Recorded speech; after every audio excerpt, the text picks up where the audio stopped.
자, 여러분 교재에 이제 균형점의 이동을 한번 보겠습니다. 거기 111페이지 보시면은 밑에 이제 두 가지를 한번 볼까요? 2번은 자, 여기 보시면요. 지금 일반적인 경우는 수요 곡선이 우하향하고 공급 곡선이 우리가 우상향하는 경우, 지금 이 경우는 일반적인 경우를 보는 거예요. 일반적인 경우. 자, 이때 수요와 공급 곡선이 교차하는 점에서 이게 바로 최초의 뭐다? 균형이다. 자, 항상 요 수요 곡선과 공급 곡선이 교차하는 점에서 지금 뭐가 발생하고 있다? 최초의 균형이 나타나고 있어요. 자, 일반적인 경우인데, 자, 여기서 공급은 변화가 없다. 자, 이 공급은 변화가 없는데 수요만 변하는데, 자, 여러분 인구가 증가함으로써 우리는 수요 곡선 자체가 우측으로 이동할 수 있어요. 자, 이때 이 새로운 균형점에서 균형 가격은 공급 곡선과 만나는 점, 새로운 균형점에서 최초의 균형과 비교했더니 균형 가격은 오르고 거래량은 뭐한다? 증가하고 있어요. 자, 또 여러분이 소비자에 있어서 선호가 줄어들어서 수요 곡선 자체가 왼쪽으로 이동할 수 있는데, 이때 또 수요 곡선이 이동한 이후에 공급 곡선과 만나는 점에서 이게 새로운 균형일 때 균형 가격은 하락하고 거래량은 뭐죠? 감소하죠. 이때 이 점을 이 점이 바로 뭐냐? 수요 곡선이 이동한 이후에 새로운 균형, 이 두 개를 뭐 해줘야 된다? 비교를 해요. 자, 여러분이 이 두 점, 단순히 이 두 점을 비교해서 뭐를 구하는 거? 단순히 두 점을 비교해서 균형, 가격과 거래량이 변하는 것, 이것을 계속 출제하고 있어요. 여러분 계산 문제든 균형 가격과 균형 거래량이 얼마나 변화하고 있는가, 요걸 묻는 문제를 계속 출제한다. 계산 문제이든 이론이든. 네? 하여튼 최초의 균형과 곡선이 이동한 이후에 새로운 균형 비교하는 이 내용을 계속 출제를 하고 있다는 내용이다, 이런 얘기죠. 자, 이 오른쪽은 25회 정답이었죠. 수요가 감소하는 경우 공급은 불변인데 균형 가격은 하락을 하는데 균형 가격 상승으로 출제했어요. 자, 이거 항상 여러분이 우리 생각을 할 때 균형 상태는 초과 수요도 없고 초과 공급도 없어요. 그럼 이 균형 상태에서 수요가 이전보다 더 많아진다, 시장에. 그럼 당연히 가격은 오르고 거래량도 많아지겠지. 그럼 균형 상태에서 수요가 줄어든다 하면은 어떻게 돼요? 가격은 하락을 하고 거래량도 수요가 줄어드니까 줄어들겠지. 그래서 여러분 상식적으로 생각을 하셔도 돼요.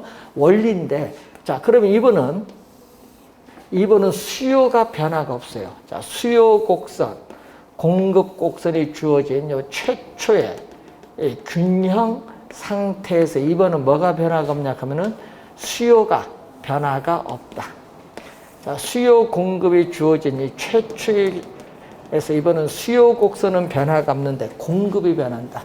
자, 여러분이 생산 기술이 향상돼서 생산비가 절감돼서 공급 곡선이 우측으로 이동할 수도 있고, 또 뭐가 건축비가 상승해서 공급이 줄어들어서 공급 곡선이 좌측으로 이동할 수 있는데, 이때 이 점 공급 곡선이 이동한 이후에 이게 새로운 균형인데 이 최초의 균형과 비교했을 때 공급이 많아지면 가격은 하락을 하고 거래량은 증가를 하겠죠.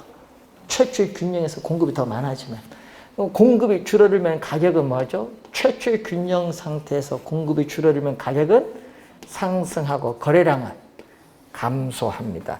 자, 이걸 원리로 해서 이제 생각을 하시면 돼요. 그래서 자, 이걸 기본이죠. 이걸 원리로 해서 이제 여러분 교재에 112페이지 중간에 보시면요, 수요 공급이 동시에 변동하는 경우가 나오는데, 자, 요걸 또 여러분이 암기를 하시면 안 돼. 자, 요걸 원리로 해서 이제 배우는데 암기하시면 안 되고, 자, 시험 문제 28구에 두 번 출제된 지문을 한번 볼게요. 이 수요의 증가, 공급의 증가가 이렇게 나왔어요. 자, 이러면 시험 문제에 28구에 수요도 증가하고 공급도 동시에 증가하는 경우 이렇게 출제했거든요. 그럼 이렇게 동시에 변할 때는요, 분호 방향이 몇 개?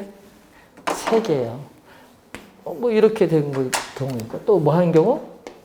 이렇게 되는 경우이죠. 자, 여기서 여러분이 알아야 될 것은 수요도 증가하고 공급도 증가하면 당연히 수요도 많아지고 공급도 많아지면 시장의 거래량도 많아지겠죠. 균형 거래량은 항상 뭐다?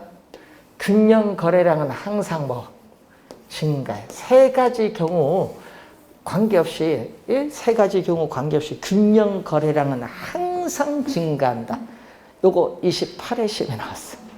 균형 거래량은 항상 증가하고, 또 29회도 마찬가지인데, 자, 여기서 이제 공부 이제 배우는 겁니다. 여기 부등호 보세요. 부등호. 큰 거 기준합니다. 두 개 동시에 변동할 때는요, 부등호 방향 큰 것 기준. 수요가 증가하면 어떻게 돼요? 수요가 최초의 균형 상태에서 수요가 증가하면 가격은 뭐예요? 상승하죠. 되겠죠? 그럼 이제 됐고. 그럼 여기 볼까요? 여기 부등호 방향 큰 것 기준, 공급이 증가합니다. 여기 최초의 균형에서 공급이 증가하면 가격은 하락을 하겠지. 그러면은 여기는 어떻게 돼요? 수요가 10개 증가했는데 공급도 10개 증가했어. 수요가 증가한 만큼 공급도 똑같이 증가했기 때문에 가격은 변화가 없지. 가격은 여기서 뭐다? 불변. 자, 그래서 이 증가폭이죠. 수요의 증가폭, 공급의 증가폭에 따라 가격은 상승할 수도 있고 불변일 수도 있고 하락할 수도 있기 때문에 균형 가격은 그 변화를 정확하게 알 수가 없다는 거예요. 그 얘기입니다. 자, 그걸 여러분 28구의 시험에 출제를 했습니다. 자, 그리고 거기 19회 시험에 출제된 거 하나 더 볼까요? 여러분 113페이지에 그 3번에 보면 19회 시험은 요걸 출제했거든요. 수요의 뭐다? 증가와 뭐? 공급의 뭐를? 감소. 요것을 19회 시험에 출제했거든요. 또 세 가지 경우, 요거인 경우, 또 니꼬르인 경우, 또 어느 경우? 이 경우. 그러면 자, 우선 볼까요? 수요가 증가하면 가격은 오르죠. 공급이 감소해도 가격이 올라요. 수요가 증가하면 가격이 오르고요. 균형 상태에서 공급이 감소해도 가격은 오르니까 뭐는 우리는 균형 가격은 항상 뭐 한다? 상승해. 하여튼 세 가지 경우 어느 경우든지 균형 가격은 항상 상승. 근데 거래량은 요거 기준. 자, 부동산 방향 큰 거 수요가 증가하면은 거래량 증가. 요 큰 거 공급이 감소하면 거래량 감소. 자, 수요가 10개 증가인데 공급은 10개 줄었어. 그러면은 어떻게 돼? 거래량 불변. 늘어난 만큼 줄어들기 때문에 거래량은 변화가 없다.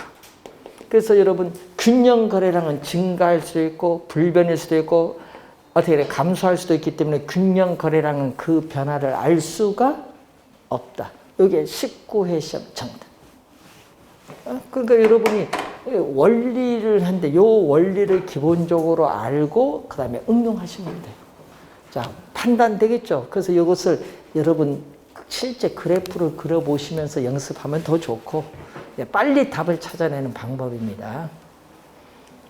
자, 이런 유형의 문제가 우리가 출제를 이제 하는데, 자, 여러분 교재 114페이지로 이제 넘어오면은 뭐 결론이 있고 표로 나와 있고, 거기 4번 보세요.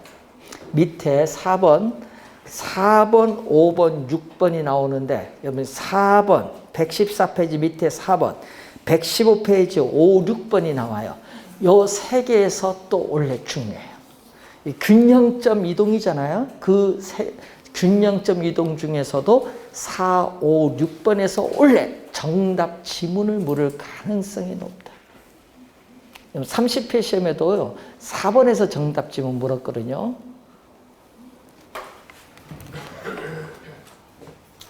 자, 이런 경우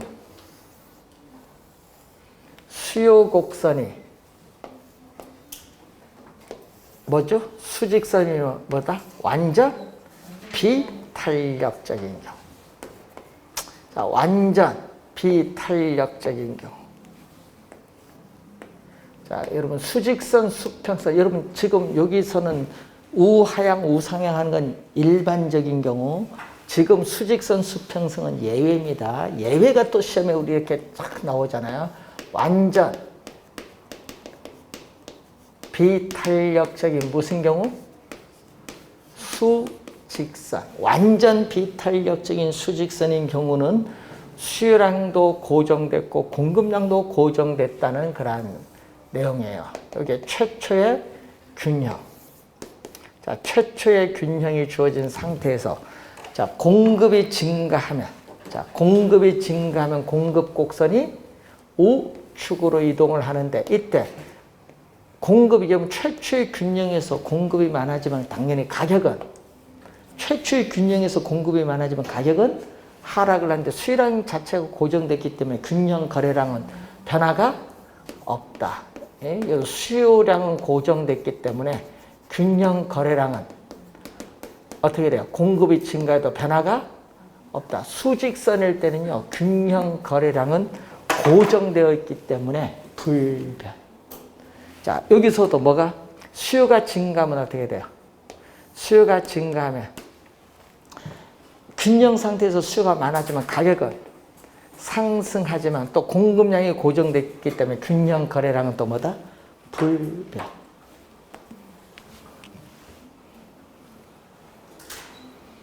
자, 이번은 뭐인 경우?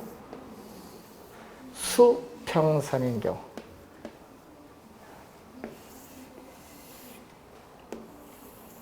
(30회) 시험에 여기서 또 정답 물었어요.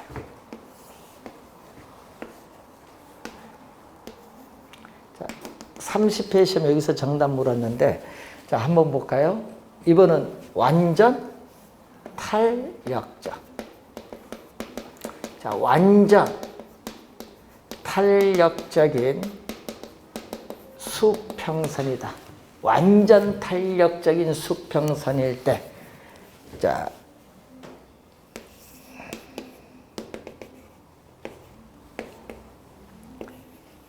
공급이 증가하면 공급 곡선이 우측으로 이동했을 때 새로운 균형점에서 균형 거래량은 증가한데 수평선이니까 가격은 이 두 점 비교했을 때 가격은 변하지 않잖아요. 수평선일 때는 균형 가격은 변하지 않는다. 불변. 여러분 무슨 얘기냐면요. 자, 한번 볼까요? 수요 곡선이 완전 탄력적일 경우에 공급이 증가하면은 균형 거래량은 증가하고 가격은 변하지 않는다. 이 말이죠. 근데 시험에 공급이 증가하면인데 수요가 증가하면을 출제했어요. 그게 30회 시험 정답. 그게 정답이었어요. 예? 그림 그리면 바로 답이 나올 텐데, 예? 이 상태에서 공급이 증가하면인데 수요가 증가하면 출제했어요. 자, 여기서는 어떻게 돼요? 우리 수요가 증가하면 또 수요 곡선이 우측 이동해서 거래량은 또 뭐죠?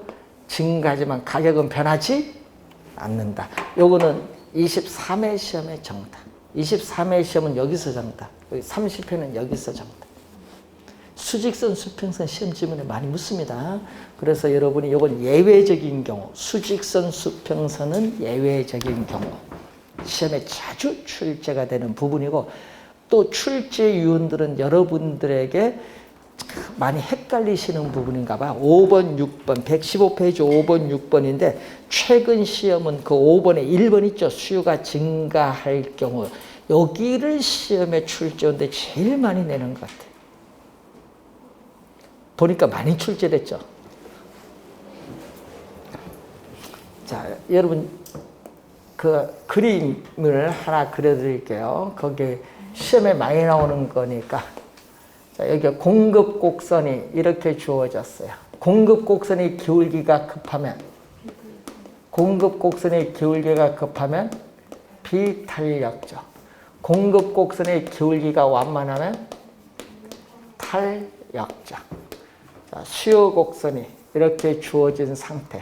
자, 여러분이 그림을 이렇게 그리면 돼요. 그 5번은요. 5번 그림은 이런 형태의 그림. 예? 그 중에서 시험에 제일 많이 나오는 그림. 자, 여기서 이제 배웠으니까 뭐 할 경우? 수요가 뭐 할 경우? 증가할 경우. 그럼 수요 곡선이 우측. 여러분 수요가 최초의 균형에서 수요가 증가하면 가격은 최초의 균형에서 수요가 많아지면 가격은 상승을 하는데 얼마만큼 오르냐 이거죠. 얼마만큼. 자, 어떻게 돼? 비탄력적은 가격 변화에 민감하지 않으니까 거래량은 약간 증가하는데 가격은 어떻게 돼요? 많이 상승해요. 근데 탄력적은 어떻게 돼요? 탄력적은 가격 변화에 민감하게 반응하니까 거래량은 많이 증가하고 가격 변화에 민감하게 반응하니까 가격은 약간 상승. 이게 결론이지 뭐. 그러면 시험 문제에 항상 요걸 꼭 묻대. 비탄력적을 꼭 묻대. 요게 제일 많이 나온 것 같아요. 비탄력적은 기울기가 급한 겁니다. 비탄력적일수록 가격의 변화폭은, 그럼 가격의 변화폭은 더 크다. 노란 것보다 더 크게. 요거 암기하면 돼요. 비탄력적, 기울기가 급할수록 뭐죠? 탄력적인 것보다 가격의 변화폭은 더 크다. 그러면 가격의 변화폭은 더 크면 반대로 거래량은 변화폭이 뭐 작죠? 그렇게 암기하면 좋아요. 요거 하나만 암기하면 되지. 비탄력적일수록 가격의 변화폭은 크다. 그럼 반대로 거래량은 변화폭이 요 노란 것보다 변화폭이 거래량은 작다. 이렇게 보면 되겠지. 요거 하나만 정확하게 암기하시면 돼요. 그러면 이제 시험 문제에 이제 어떤 유형의 문제가 나와도 틀리지 않는다.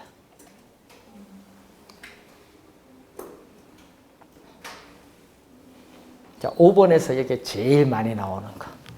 자, 6번에서 거기에 2번 출제되는 거 있죠. 자, 이렇게 나오죠. 6번에. 자, 6번에서 2번은 수요 곡선이 기울기가 급하면 비탄력적. 기울기가 완만하면 탄력적.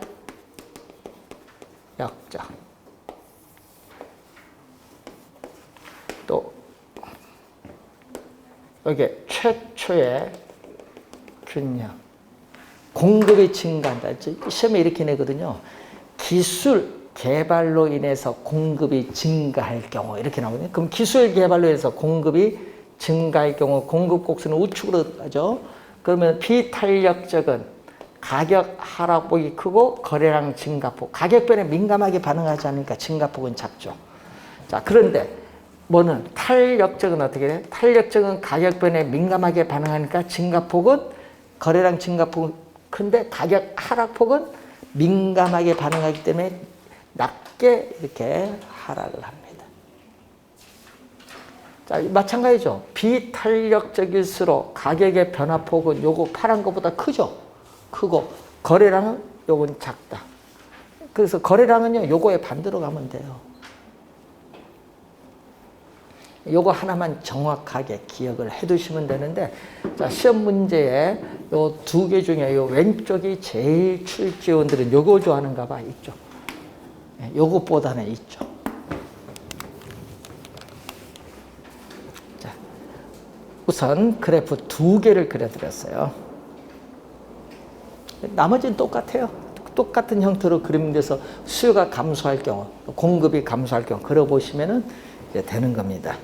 자, 우선은 출제 위원들이 올해 여기서 그래프는 안 주잖아. 말로서 출제하지. 말로서 여기서 정답을 물을 가능성이 높습니다. 정답 지문 정확하게 기억을 좀 해두시고, 자, 여러분 교재 114페이지로 오시면은 경기 변동이 되겠습니다. 116페이지. 자, 여러분 경기는 경제의 활동 상태를 경기라고 해요. 자, 그래서 부동산 경기가 상승하고 하강하는 작업이 되풀이돼서 반복되는 것을 경기 변동이라고 하는데, 자, 그 경기 변동에서의 우리가 그림을 보시면 이런 형태의 그림이 나오죠. 이렇게 경기 여기 추세선인데 이렇게 계속 이렇게 되풀이돼서 반복이 된다는 의미입니다. 이때 이 점을 뭐죠?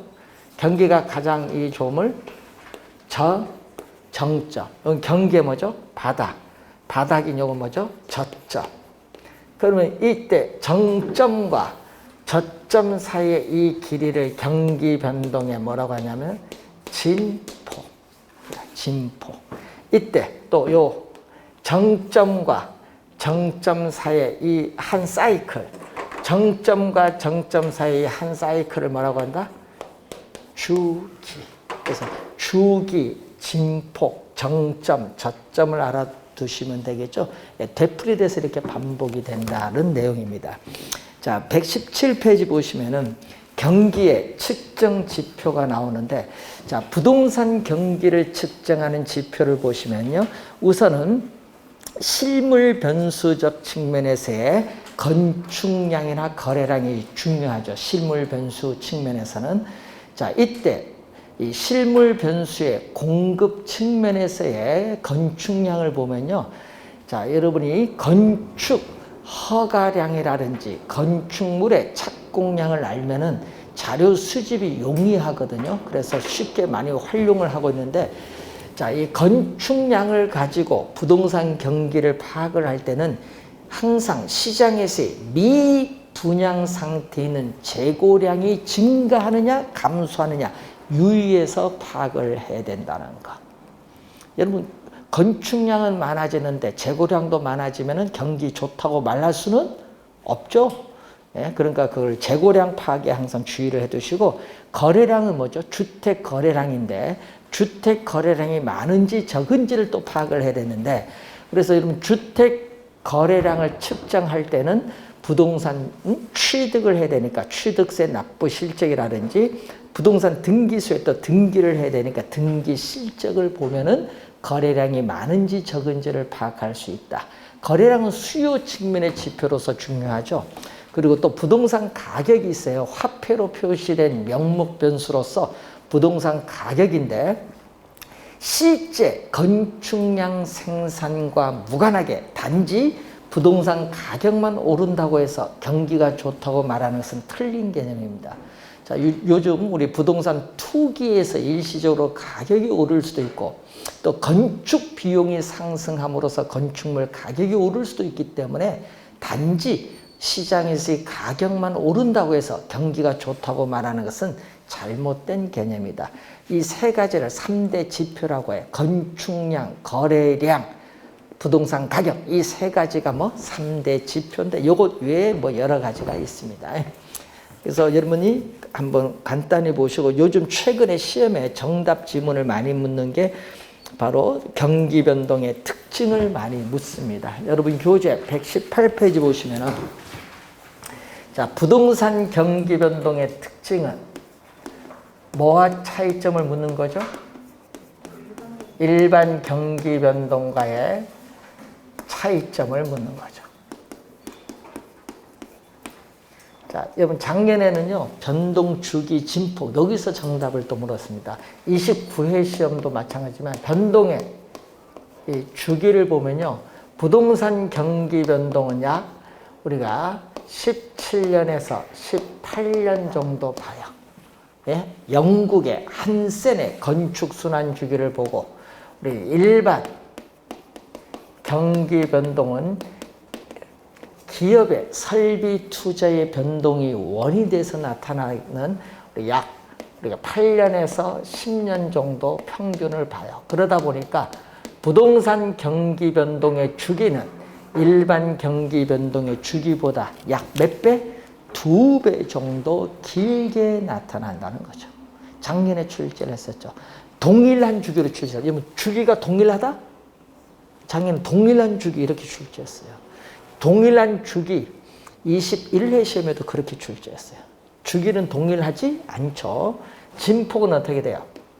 자, 26회 시험의 정답. 여러분 21회, 26회, 29회, 31회 여기 4번 출제를 했는데 다 4번 다 정답으로 물었어요. 그만큼 이게 많이 나온다는 얘기인데 진폭을 보면요. 자, 이런 얘기죠.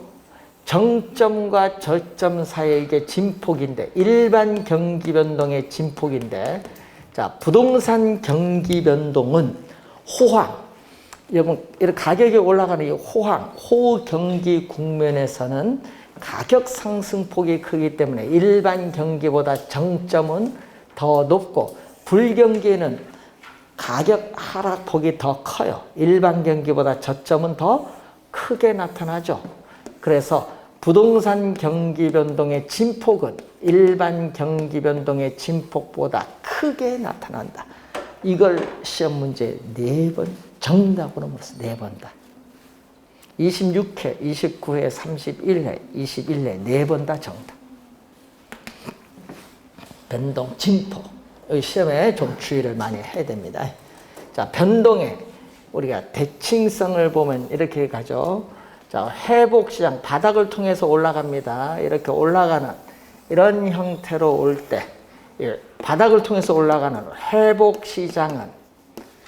회복시장은 느리게 진행이 되고 정점을 통해서 나오는 후퇴시장은 빠르게 진행이 되기 때문에 이 점선을 통해서 오른쪽 경사가 급하고 좌우 비대칭 구조, 우경사 비대칭의 구조를 가지게 된다. 변동의 대칭성을 보면은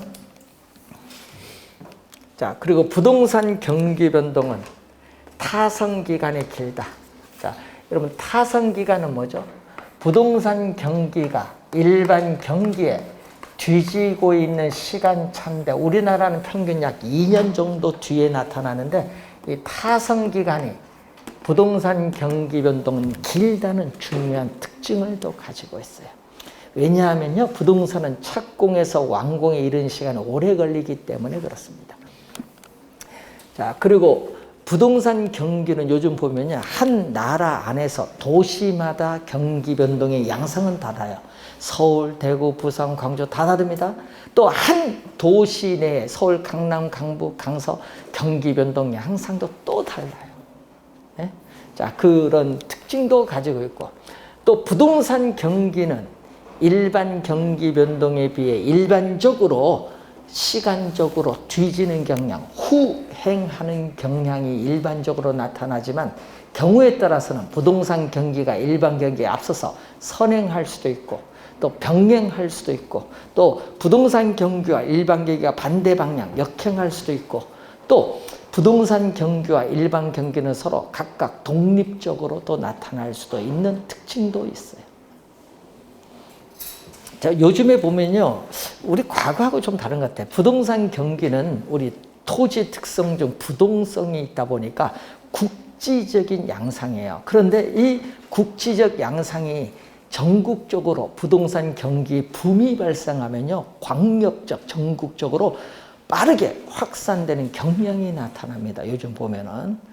자, 그런 내용을 우선 우리가 보고 있습니다. 자, 여러분, 우리 20년 전에, 여러분, 2000년 넘어오기 전에 월드컵 있죠?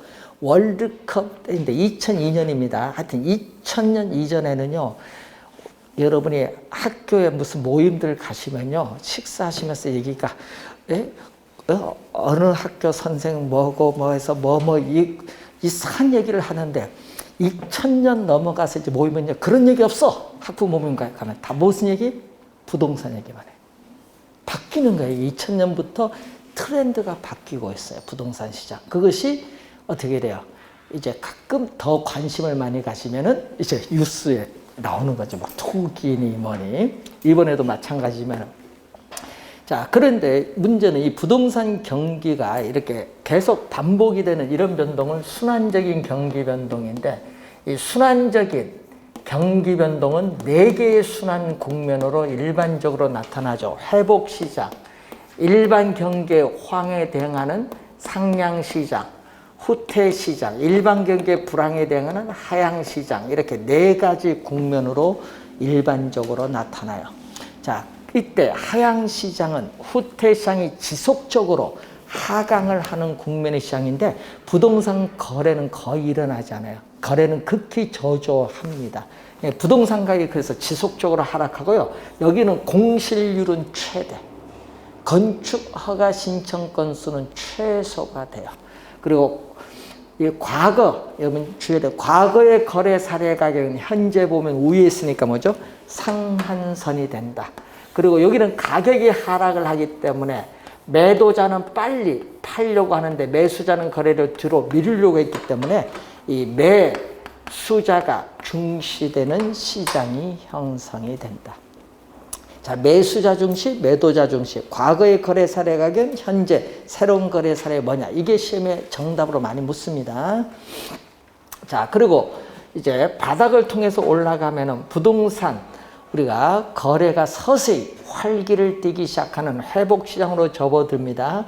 그러면 과거의 거래 사례 가격은 현재 비슷하면 기준가격, 여기 저점에 있으면 하한선이 된다. 하한선.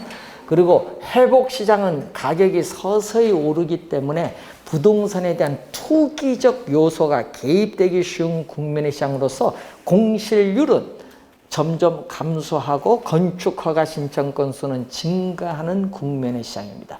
그래서 회복시장에서 가격이 지속적으로 상승하는 상향시장으로 접어들면은, 자, 시험에 제일 많이 나왔어요. 한 6번 나왔습니다. 6번에 한 4번은 정답. 과거의 거래 사례 가격은 현재 새로운 거래 보면 밑에 있으니까 뭐죠? 하한선 중요하고요. 그리고 여기서는 가격이 오르기 때문에 매도자는 거래를 뒤로 미루려고 하고 매수자는 거래를 앞당기려는 경향이 있기 때문에 매도자가 여기는 중시되는 시장이 형성이 된다. 자, 그리고 정점을 통해서 내려오면은 거래는 한산해지고 경기는 후퇴를 하고 공실률은 증가하는데 과거의 거래 사례 가격은 현재 새로운 거래 비슷하면 기준 가격, 정점에 있으면 상한선이 된다. 25년에 상한선을 하한으로 출제했죠. 상한선이 됩니다. 자, 이 국면인데 여기서는 가격이 상승하는 무슨 국면? 경기의 확장, 팽창 국면이고 여기는 가격이 하락하는 경기의 수축, 위축 국면이라고 이렇게 보시면 되는데, 자, 이러한 부동산 경기의 순환적 변동 이외에 부동산 시장은 일반 상품 시장에 존재하지 않는 안정시장이라는 국면도 있어요. 안정시장은 부동산 가격이 이렇게 안정적이거나 가벼운 상승을 가져오는 국면의 시장입니다. 그렇기 때문에 과거의 거래 사례 가격은 현재 새로운 거래 보면 안정적이기 때문에 신뢰할 수 있는 거래의 기준이 된다. 신뢰할 수 있는 거래의 기준이 되고요. 안정시장의 국면은 경기 불황에 강한 유형의 부동산, 규모가 작고 위치가 좋은 주택이 우리 거래되는 시장이 안정시장에 있어서의 국면이다. 이렇게 보시면 되겠습니다. 자, 여러분 순환적 변동에서 시험 지문 많이 나온 거 아까 과거의 거래 사례 가격은 새로운 거래 뭐냐? 매도자 중시냐? 매수자 중시냐? 여기서 정답을 많이 묻는다는 걸 좀 주의해 두시면서 우리가 보시고, 여러분 교재 122페이지 보시면은 순환적 변동 이외에 다른 형태의 경기 변동도 나타나요. 그 중에 우리 시험 문제 한 6번 출제된 게 무작위적 변동, 계절적 변동, 이 2개를 잘 기억을 해야 됩니다. 자, 무작위적 변동을 불규칙 변동이라고 하는데 예상하지 못한, 예기치 못한 사태로 초래되는 비순환적인, 비주기적인 경기 변동을 무작위적 변동이라고 합니다. 자, 여러분 전쟁이나 혁명, 폭동 등으로 인한 사회적 혼란, 또 지진이나 홍수 등으로 인한 자연재해로 인해서 발생하죠. 최근에는 정부의 부동산 급격한 정책의 변화 이런 것이 다 무작위적 변동과 관련이 있고 자 계절적 변동은 1년을 단위로 했을 때 봄, 여름, 가을, 겨울이 있어요. 이 계절에 따라 정기적으로 나타나는 경기 변동인데 자 방학 기간 동안 대학 인근 원룸주택의 공실률이 증가한다든지 또 우리나라는 봄, 가을철에 이사를 많이 간다든지 이것은 매해 발생하는 중요한 현상. 계절적 변동. 요것 이외에 우리는 추세적인 장기적 변동이 있죠. 50년 이상의 일반 경제에 나아가는 방향과 일치되면서 추세적인 변동이라고 해요. 일반적으로 장기적 변동. 근데 여러분 시험 문제는요. 계절적 변동과 무작위적 변동이 가끔 시험 지문에 우선 출제가 되는 부분입니다. 자, 여러분 시험 문제예요. 경기 변동이요. 우리가 보면은요. 25회 시험 24, 5, 6 26회 나왔거든. 안 나오다가 29회 냈어요. 또 안 나오다가 31회 작년에 냈거든요. 그래서 올해 시험에 만약 나오면요. 경기 변동의 특징, 순환적 변동 요 두 개를 묶어서 출제를 많이 하는데 그중에 최근에 정답은 계속 진폭에서 정답을 묻고 있거든요. 주의해 두고 여기서는 상향시장을 많이 물어요. 과거의 거래 사례가 현재 보면 밑에 있다. 하한선 요걸 정답 많이 묻고 또 주의를 해야 될 게 여러분 경기 변동에 올해 출제 안 하면요. 거미집 이론에서 출제해요. 거미집 이론이 19회 시험에 처음 출제돼서 시험 문제에 엄청 많이 출제했어요. 많이 나왔죠? 예? 작년에도 출제 또 했어요. 9번. 19회 시험부터 3번 빼고 9번 출제했어요. 야, 진짜 많이 냈습니다. 올해도 출제 가능성이 높아요. 이 거미집 이론은요, 왜 이거 출제하는지 모르겠지만 하여튼 좋아하시는 분이 이거 계속 내시는 것 같아요. 그래서 여러분 경기 변동 안 내면 거미집 이론에서 출제합니다. 작년 시험은요, 경기 변동, 거미집 둘 다 출제했습니다. 그래서 올해 시험은요, 2개 중에 하나 정도는 출제를 예상을 하고 있습니다. 그래서 다음 주에는 거미집 이론, 그리고 시장, 공간 구조 이론에 대해서 살펴보도록 하겠습니다. 자, 오늘 수고하셨습니다. 안녕히 가십시오.